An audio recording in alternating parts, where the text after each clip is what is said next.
Mm, Hello. Okay, so it works.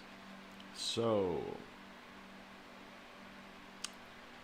same same person. So, I'm going to give everyone my spiel on Spider-Man because apparently I have the time because the thing was canceled because somebody at the last minute says that they're coming at 8 and instead of 5, one of 3 people. Chaos. I don't. It is what it is. I'm sorry to say. Anyway, Spider Man. So, I really like Spider Man. He's not my favorite superhero because I grew up with like a Silver Age type Superman. Like, I like DCA Superman or whatever. But I've read the original Superman comic books and I've read the original Spider Man comic books, and the original Spider Man comic books are really, from my experience, a great deal better for me. And maybe it's because I read them while I was in high school. Um, you know, so what? So you read the comic books and you learn about that story, like the original story, and you find, well, you find it's very similar, to Sam Raimi's, for instance. So what am I saying? So, and I, like a lot of people, well, I was introduced to Spider-Man by, well, there was the cartoon when I was young in the 90s. My cousin was very into Spider-Man, and I was uh, good friends with my cousin when I was young, so I was into Spider-Man, and then I saw Sam Raimi's Spider-Man, and it was very good. I liked the first one, I liked the second one, and it does very good to translate the character into Hollywood, and the character is essentially like a Superman, like an urban Superman, Spider-Man, really, and very human. Very, they made him very human. They made him very obviously. He's a spider, so he's like depicted as small compared to what he has to do, which is often very big, um, and all that. So what? So what do I have to say? Well, I'm like often like a lore purist, right? And so, to be honest with you, that whole like, so Sam Raimi did the whole Uncle Ben thing perfect, right? Perfect. You can't make it better than that, in my opinion. And then, and what do I mean when I say Sam Raimi did a great job of translating it to Hollywood? What I mean is that he gave us the hypothesis and theory, the philosophy of Spider-Man, but he didn't really give us the objective, like, so what ends up happening is in the comic book story, when Green Goblin finds out Peter Parker is Spider-Man, he does what he does in the movie. He goes for his girlfriend, but his girlfriend isn't Mary Jane, the girl he ends up with at the time. It's Mary Jane's best friend, Gwen Stacy, and he does what he does in the movie. Amazing scene, amazing movie. Does exactly what he does in the movie. He holds, like, I think in the comic book it's like a bus full of kids. I think in the movie it was like a tram, and he holds his girlfriend. He holds Gwen Stacy on one hand and the other one on the other. And he says, "Well, if you're going to if you're going to be a hero, you're going to have to make a choice, right?" So, and Spider-Man does what he does in the movie and tries not to make the choice. Tries to do both. And in the movie, it turns out real good. It turns out fine. Very Hollywood. That's great. It was a great movie. I love the movie. In the comic book, it happens like it happens in the second Sony movie, where he snaps her neck. That's what happens. It's Green Goblin who does that. That's part of why Green Goblin is such a piece of shit in the comic books, and everyone hates Green Goblin, and you know. And the only reason I care about this is because it's like the people, like for instance, my cousin who's older than me and actually like, grew up. more so with the comic books. When they were going through it, like, that's the experience that they had, and that was like, and it really does give a much more objective fact. Like, with great power comes great responsibility, because he snaps her neck by mistake because he's so powerful and she is not, and he doesn't quite grasp that at the time. He's just being reckless in, you know, and it's not that he doesn't care about people. And the thing about Spider-Man is that the first arc is a lot like Sony's arc, where it's like, okay, yeah, you think just because you have power you can be a hero, but does that make you a hero just because you're standing up for yourself? Does that make you a figure of justice? And it's exactly like it happens, like I said, in the Sam Raimi movie, essentially. So it's great. And then, you know, that's one thing. That's not quite about when you do have to do something, being gentle where you need to be, and knowing, you know, it's just a lot of intricate stuff. It's being Spider-Man, right? And having all those senses and trying to utilize them with super strength is dangerous. Like, they actually did a really good job. So the people who wrote this comic book, of course, I give them a lot of credit. And I'm not saying, like I said, I really like the first two Sam Raimi Spider-Man movies. But the way I look at it, it's like the first group of Spider-Man movies, they basically like Hollywooded it up, right? And there's no one else really but Mary Jane, which is good because you want Peter Parker to be happy, and it is what it is. And the third one, Sam Raimi just got really mad that they made him put Venom in there, but the fans wanted to see Venom, and hell, I love the black suit. In the game, I would always make an excuse, put on the black suit, just black suit, black suit, black suit. And what? Yeah, he didn't like that they made him put Venom in there, and it's true, like, that Venom stuff really is the worst stuff, but you can tell he picked Topher Grace just so everyone would, you know, taste his spit on the way out the door. And to be honest with you, he was kind of going on his own tangent. He's gonna make Black Cat the daughter of the Vulture in the fourth movie. It is what it is. I like Sam Raimi. Then we go like to the Sony ones, and it's like the Sony directors didn't try. It's like they directed a video game, and then the writers were like, and they were right, and that's the only reason I'm bringing up these movies at all. They were like, but we'll follow the comics to a degree of integrity, and they did. You know, like, so you watch those movies. I watched, like, for instance, the first one with the lizard, and honestly, him being more like the almost thuggish Peter Parker at first doesn't change the fact that they, like, took the nerd quality away, and then this took all the directing away as well, and then made everything look kind of like a video game. Like, it's fine, like, okay, he's the lizard. It's not going to be easy to make that look, I guess, realistic. It is what it is, you know. And the Shocker was the Shocker. He did much. Hey, he turned that role around for sure.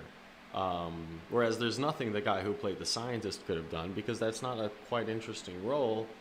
Though the point of that role is that there's a deep connection between Peter Parker and the scientist, because Peter Parker is this nerd, spends a lot of time after school, and is one of the only guys he spends time with that sees anything in him but a flake or something.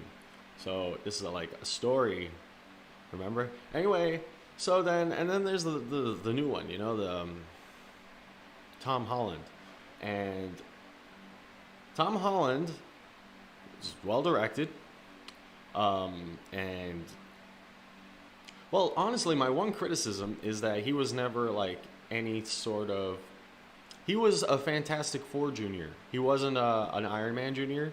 It's like they made the whole MCU to make Iron Man not a jerk, because in the comic books, he basically starts the Civil War. Not basically. Him and a group called the Illuminati. Uh, and Professor X is in it. And like all these people, they just think they know better. And so they decide, like, well. Anyways, so what am I saying? I am saying that the Tom Holland one, they kind of put everything in there that they didn't put into the other ones. And all the stuff that they kind of put into the. Like, I like that in the Sony one, he actually makes his own web. It's just like he doesn't act like a science geek type character, which is kind of the thing. That's why he was the odd man out, because he was socially inept. And that was Peter Parker when he was a kid, and it is what it is. That's not the point. Anyway, and then you look at the guy in the Sony movies, and he's like skateboarding everywhere. He's got style. He's got gel in his hair, and it's like, wow, Peter Parker, you look like Peter Parker, but you is styling. And then there's Tom Holland, and they basically were like, well, Peter Parker's just a kid. And really that's the same thing that they keep doing in the comic books. So it's like in the comic books, eventually, after Green Goblin's dead, it's some madness where you find out Gwen Stacy actually cheated on Peter with the Green Goblin. And then they end up like, and her baby survived.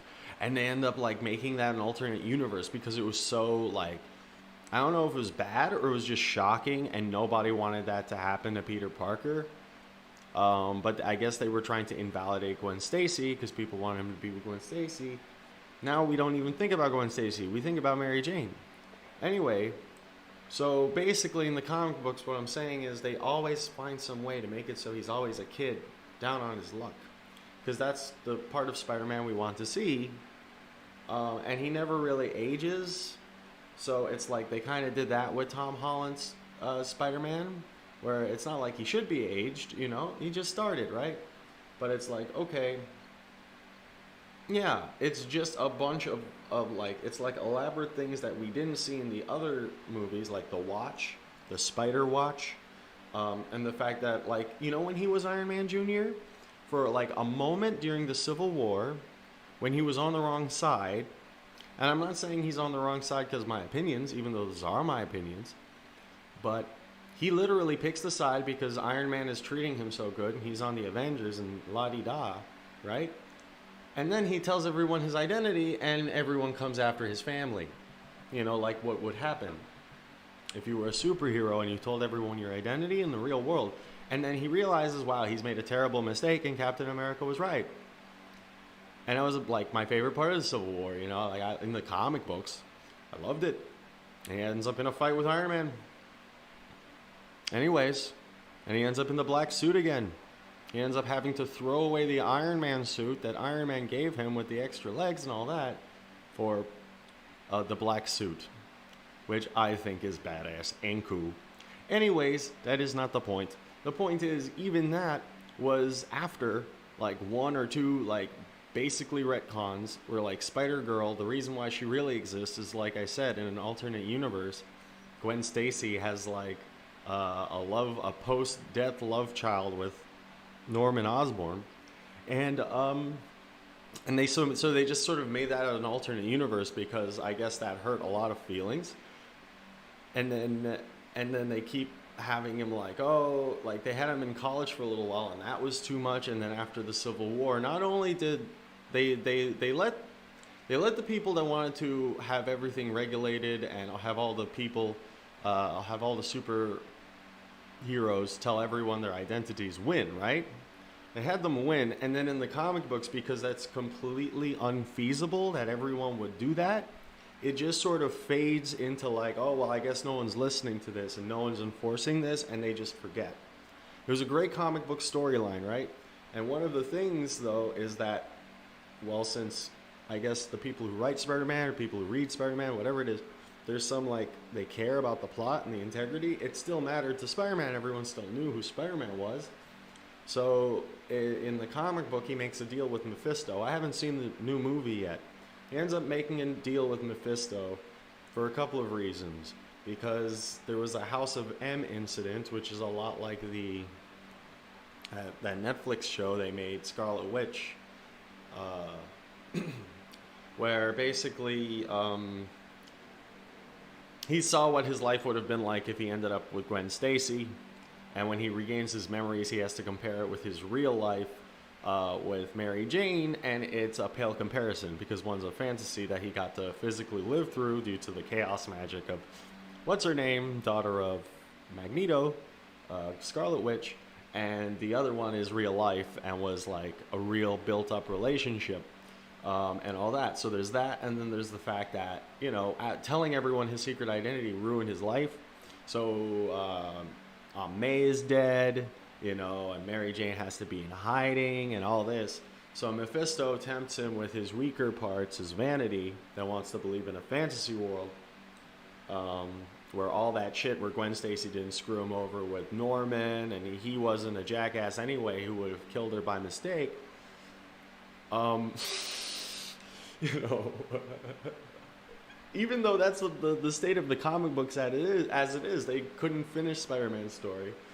They gave up. At least Superman ends. Anyway, and what? And then on the other hand, it's like, yeah, well, wouldn't everything have been better if you never made that stupid mistake? And so there was a comic book. I think the comic book was called One More Day. Instead of like home, it was day. You know, so it was like this thing home, this thing home, this thing home. In the movies, it was days in the comic book. And basically, he ends up making a deal with this demon called Mephisto to turn back, to change things, to be more like what they were. And Mephisto wants it that way because obviously, as a like straightforward vigilante hero, he's going to do more good and fight more evil, and everything was kind of better in the open. And Peter Parker does it for Mary Jane and for his loved ones. He's a nice guy. Like, so they still continue the story, you know, it still goes on, and he's still Peter Parker. It's just like, so when are you going to age past 24, Peter? You know? What's good? Pete. And I like the Into the Spider-Verse movie a lot. It was real good. You know, but I don't know that it did anything to screw up the Miles Morales comic books. I read like one or two of them, and they were good. I always liked Miles Morales. I never felt like they were trying to overwrite anything with him, and he's cool. He's all right. He's a cool Spider-Man. And also, like, that's Peter Parker aging. Like, oh, he's got an apprentice? That sounds like a grown man. Like, with super intelligence and responsibility, you know?